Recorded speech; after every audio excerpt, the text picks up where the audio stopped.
Merhabalar, bugün Fimo hamurundan Barbie bebek ayakkabısı yapımını anlatacağım. Çok güzel ayakkabılar, arzu ederseniz çantalar, hatta ben gözlük bile yaptım, yapabilirsiniz siz de. İlk denemeler biraz kötü oluyor ama sonrasında çok güzel ayakkabılar elde edebilirsiniz. Hayal gücünüze kalmış, ben yöntemi anlatacağım şimdi. Öncelikle Barbie'nin ayağını folyo ya da streçle kaplıyoruz. Bunlar piştikten sonra kolaylıkla ayrılıyor Fimo'dan. Hani o yüzden tedirgin olmanıza gerek yok. Ve ayakkabıyı yaptıktan sonra da ayağından ayırmanızı sağlıyor kolaylıkla.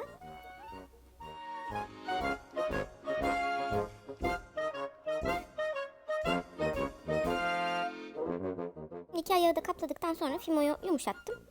Merdane ile açıyorum. Burada önemli bir mevzu var Fimo ile çalışırken. Eğer yapışmasını istemiyorsanız çok az su yapacaksınız, fısfıslayacaksınız. Böylelikle ne yüzeye ne de merdaneye yapışmaz. İki tane düz çubuk kesiyorum. Şerit kesiyorum Fimo'dan. Ve ayağı kaplamaya başlıyorum. Önce üst kısmını yapacağım. En son tabanı koyup yapıştıracağım ki daha muntazam gözüksün diye.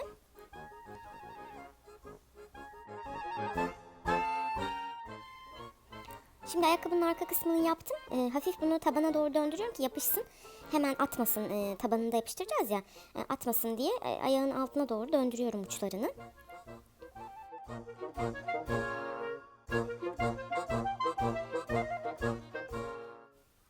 Tam olarak dönmediyse küçük parçalar kesiyorum Fimo'dan. Altlarına ekliyorum ki yapışsın, hani ayrılmasın diye. Daha sonra tekrar Fimo'dan düz yine parçalar kesiyorum, düz şeritler. Ve bunlarla da ayağın üst kısmını yeniden ön tarafını kaplıyorum. Demin arkayı yapmıştım. Şimdi ön tarafına bir bant yapıyorum. İki ayağı da yapmayı tamamladıktan sonra artık ayakkabının üst yüzünü tamamladık.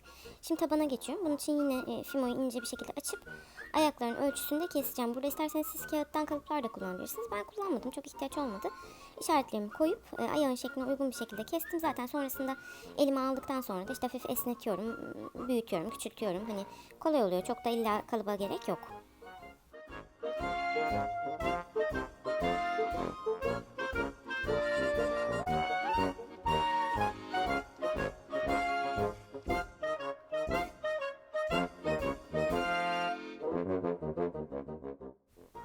Ayak tabanı için kestiğim parçaları ayağın altına yapıştırıyorum şimdi.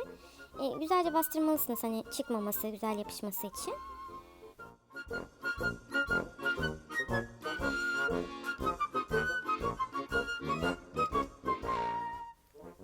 Yapıştırma işlemi bittikten sonra düz çubukla, ben hamur şekillendirici, seramik şekillendirici çubuklardan kullanıyorum. Ama kalemle de yapabilirsiniz. Düz çubukla veya tırtıklı bir çubukla altından geçebilirsiniz. Ben bazısını tırtıklı çubukla geçiyorum desen olsun diye. Bazısını da düz çubukla geçiyorum.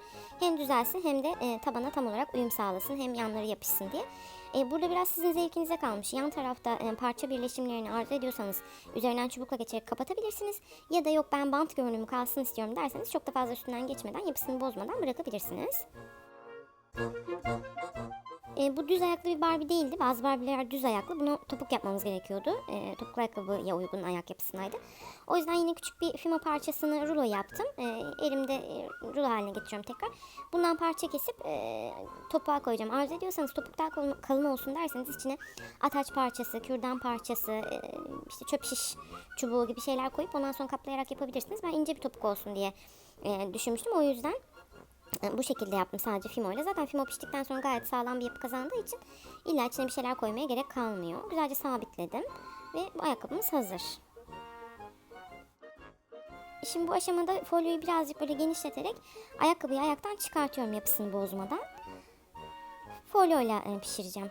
En son ayakkabımızın görüntüsü bu. Arzu ediyorsanız, çıkartırken çok genişlettiğinizi düşünüyorsanız folyoyu böyle biraz büzüp yuvarlayıp hani arkasını sıkıştırabilirsiniz. Ve sonuçta böyle çeşit çeşit ayakkabılar elde etmeniz mümkün. Bunları isterseniz akrilik boyalarla süsleyebilirsiniz piştikten sonra.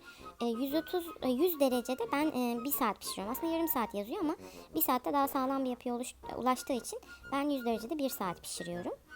Ben burada yapım yöntemini anlattım. Hani ayakkabının modeli size kalmış. Ben çeşit çeşit ayakkabılar yaptım. İşte babet gibi olanını yaptım, bantlısını yaptım, işte dolgu topuk yaptım. Hani bu kısım artık sizin kendi zevkinize kalmış.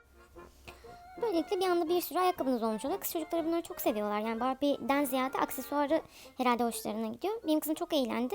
Umarım sizinkiler de beğenir. Kolay gelsin.